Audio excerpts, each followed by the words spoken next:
সকল জল্পনা কল্পনার অবসান ঘটিয়ে কে হচ্ছে কচুয়ার রাজনৈতিক অভিভাবক এই নিয়ে কিন্তু সাধারণ জনমনে খুশির আমেজ বইতে শুরু করেছে। আপনারা জানেন বাংলাদেশ জাতীয়তাবাদী দল বিএনপির দ্বিবার্ষিক সম্মেলন কিন্তু আগামীকালকে অনুষ্ঠিত হচ্ছে কচুয়া উপজেলা শাখার। আপনারা জানেন যে প্রার্থীরা কিন্তু ভোটারদের মাঝে কিন্তু ভোট প্রার্থনা করছে। আপনারা জানেন শেষ মুহূর্তে কিন্তু প্রচারণায় কিন্তু সরব হয়েছে, বিভিন্ন জায়গায় কিন্তু তারা মহড়া দিয়েছে, তাছাড়া কিন্তু শোডাউন দিয়েছে। ইতিমধ্যে কিন্তু পাল্টি অভিযোগ করেছে বিভিন্ন প্রার্থীরা। আপনারা জানেন কচুয়া উপজেলায় কিন্তু বিএনপির প্রার্থী কিন্তু আপনার সভাপতি প্রার্থী কিন্তু দুইজন রয়েছে।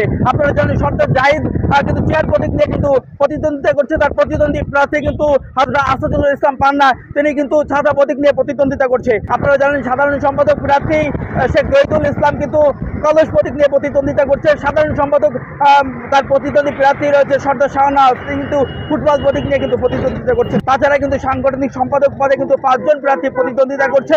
তার ভিতরে হুমায়ুন কবির কিন্তু মোরগ প্রতীক নিয়ে প্রতিদ্বন্দ্বিতা করছে। তার প্রতিদ্বন্দ্বী প্রার্থী রয়েছে আরও 4 জন। সেখানে কিন্তু শেখ জাহাঙ্গীর হোসেন কিন্তু টিউবওয়েল প্রতীক নিয়ে এবং শেখ মহিদুল ইসলাম মাছ প্রতীক নিয়ে, শেখ নুরুল ইসলাম কিন্তু তালা প্রতীক নিয়ে এবং মোহাম্মদ সালেক হোসেন কিন্তু আপনার বাইসাইকেল প্রতীক নিয়ে কিন্তু প্রতিদ্বন্দ্বিতা করছে। আগামীকালকে এখন কিন্তু শেষ পর্যায়ে প্রচারণার কিন্তু শেষ পর্যায়ে রয়েছে। আপনারা জানেন নিরাপত্তার বিষয়ে কচুয়া থানা অফিসার ইনচার্জ মোহাম্মদ শামীম আহমেদের সাথে কথা বলেছি। উনি যেমনটি বলেছে ইতিমধ্যে কিন্তু দ্বিবার্ষিক সম্মেলনকে কেন্দ্র করে কচুয়া উপজেলায় কিন্তু নিরাপত্তার বেষ্টনীতে কিন্তু ঘিরে রেখেছে। এটাই ছিল সর্বশেষ খবর। কচুয়া থেকে সূর্য চক্রবর্তী, নিউজ 71।